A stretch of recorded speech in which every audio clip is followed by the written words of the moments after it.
All right, you guys, so before we go on ahead and toss the carburetor back on here, while I have it off and this is kind of opened up right here, I'm going to go on ahead and just kind of clean up on it a little bit more right here.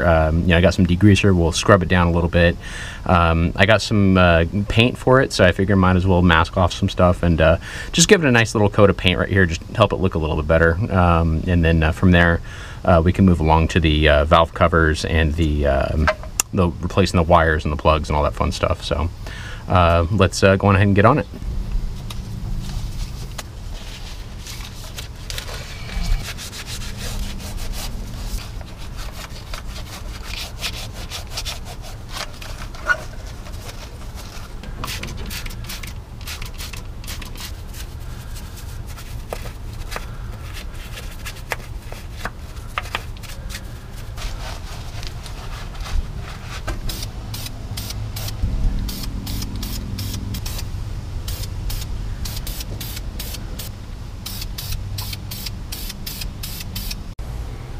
Alright guys, so that is just a quick little touch up right there on the manifold. Nothing special, but I don't know, I like the way it looks a little better now, so we'll call it done for that, and we will get moving on our next project here.